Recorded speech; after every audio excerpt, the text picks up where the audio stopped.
Welcome back to SnowRunner, guys, and in this video, we are going to be having a look at the new GWC 362. Now, this is based on the Peterbilt 362, and it's really cool to see some of these iconic cab-over trucks making their way into the game. Now, across the course of this video, we're going to take it into the garage. We're going to go through the customization options list and see what all is on offer for this truck, and then we're going to put it through a series of tests. Now, the tests themselves, well, we're gonna try to really see if we can get this thing stuck, beached, damaged, whatever the case may be. We're gonna see if we can stop it in its tracks and see what all it can stand up to.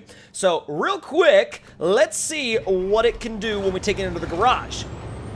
It also sounds really, really good, and oh my god, is there a lot of smoke. I mean, this thing is super smoky. Now, the initial engine is the 6-71T 7-liter, then you move up to the 9.3-liter, and then finally, the 14-liter 12V71T V12 turbo 2-stroke. It is insane. So, starting off with that is like, okay, so you took the dial and it was at like, I don't know, 5 or 6, and you turned it up to like 27 out of 10. Now, in terms of transmissions, we're going to go with the 8-speed off-road and then probably switch to the 10-speed highway later.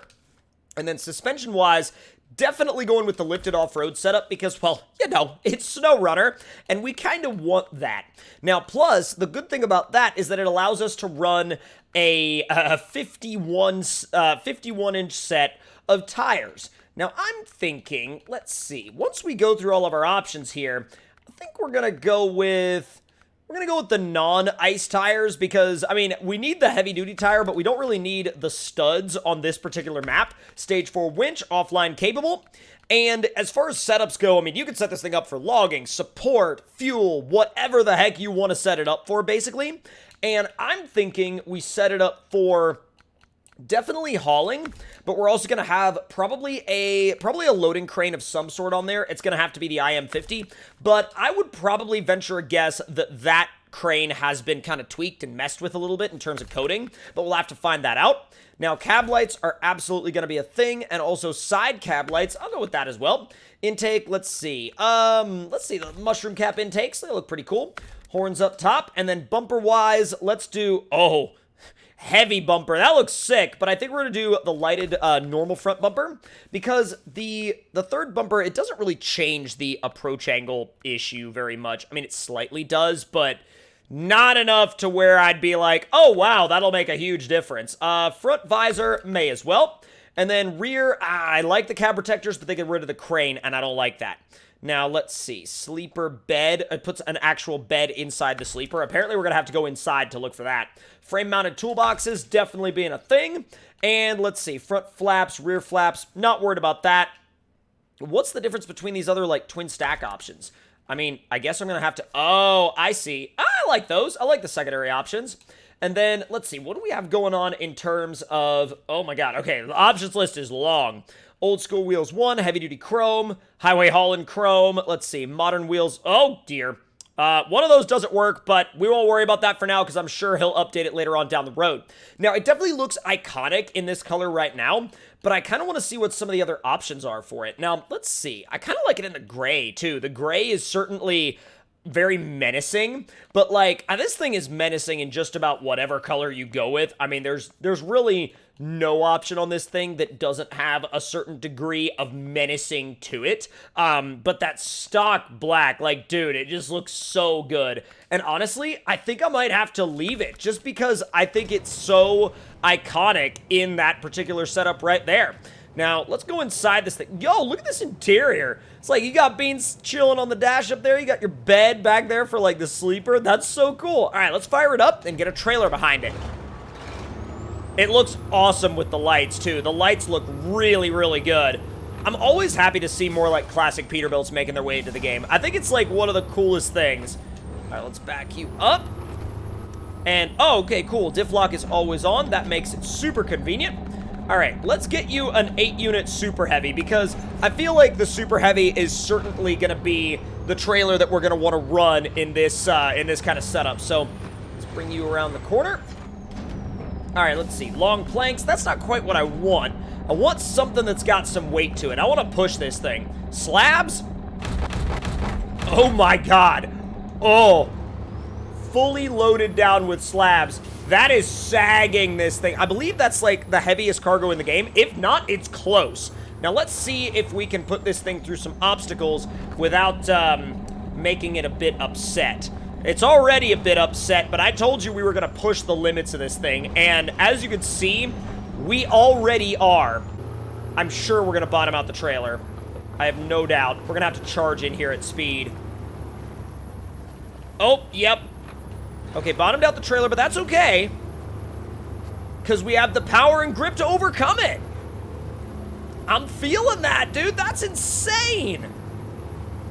The fact that it was actually willing to do that and willing to go through that mud without slowing down, stopping, running into any other problems, I'm just, like, absolutely blown away that it was able to, like, actually make it through there. I mean, well, easy.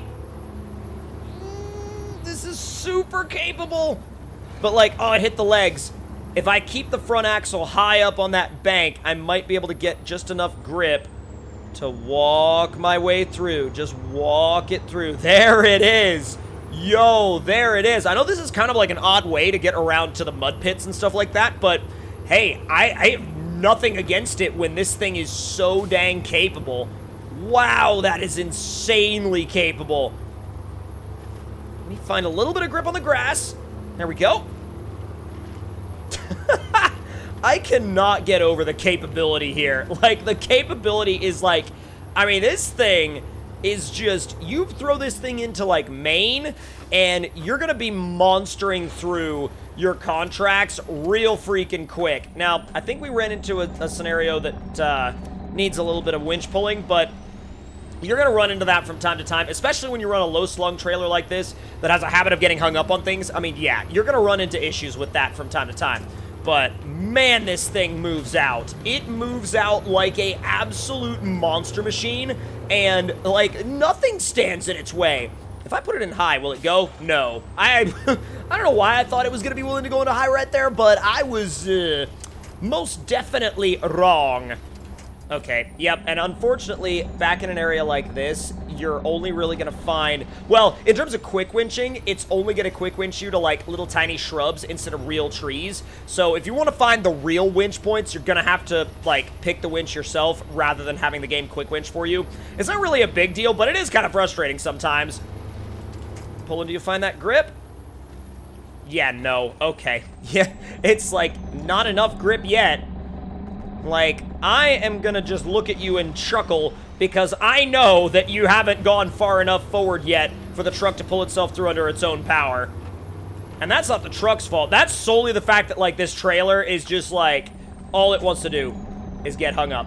All it wants to do. And it's on those dang legs. It's on the trailer legs. And I don't know why they didn't make it so that you could fold those trailer legs up just a little bit higher, or maybe even, like, have a compartment for them underneath the trailer that they could just tuck up into. I feel like it's a little bit of a missed opportunity with that trailer because it really reduces the areas that you can go, and not for the lack of capability in the trucks pulling the trailer, but just for, like, solely the lack of ground clearance on the trailer. The winch has enough power to, like, get it over that that hump, though. And actually, it's really impressive there. Really, truly impressive. Let me find a... Nope! Okay, this is where it's gonna get nasty, right here. Yep, this is where it gets truly nasty. Low plus. Let me try to stay high, and I wonder if, like, I stay high on this banking, I wonder if it'll tip the truck enough for the trailer to topple its cargo over. It's not like we have a dedicated objective that we're trying to get to, so I really do want to find the limits of what this truck can do in a hauling situation. There it goes. Yep, there it goes. Okay. Yep, I kind of figured that that was coming, but I didn't exactly know when. And now, well, I certainly know when. All right, let's use that offline winch capability to pull it back up and over again. Let's go ahead and head out now. And now that we have no trailer, you can see how the performance goes through the roof with this engine. That engine was designed to have heavy loads behind it, and now that it doesn't, it's just like, Oh my god, I am absolutely free to do whatever the heck I want to do. Let's head for some mud. Oh my god. Okay, yeah, we're gonna need some repairs. Yeah, going through there in high kind of destroyed everything, but don't worry about it because we got dev tools. All right, let's see how you get on through the mud. It's okay. I will say it's like, it's not insane, but it's, oh, there it is. So it's like, as long as you're not in high, you're fine. Like third gear and below, it'll go through mud like this, no problem. And if you want to end up in the right gear, just tap the clutch when you're in the mud and you'll be good to go. I really would say, like, if you're considering, like, checking out this truck, but you're not sure, dude, freaking do it. I think especially if you like cab overs, because there is, you know, kind of like a little bit of that, you know, there's a few old school American cab overs in the game, but I feel like it's definitely one of those, you know, one of those niches in terms of trucks that, like, doesn't always get that much time spent on it, and I'm always a fan whenever trucks like this make their way into the game. Let's try it on the dips obstacle and see what it does in terms of, like, making its way through some flexy stuff. I'm sure it's gonna get hung up on the bumper a little bit, but oh my god.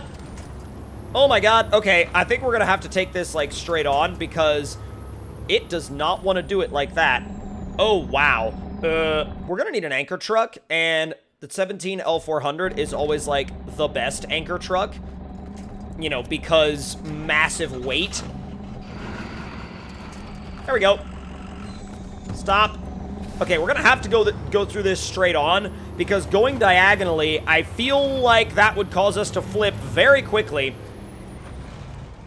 Or just going through it straight on and, going too fast. That also would cause us to flip over.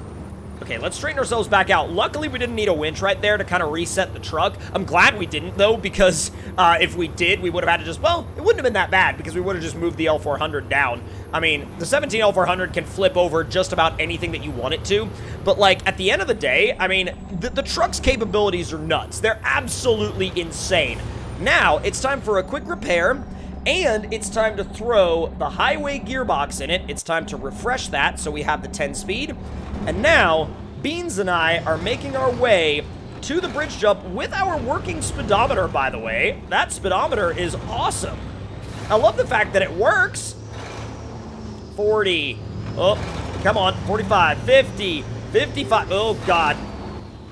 Once you get past 55 in this thing, it gets sketchy.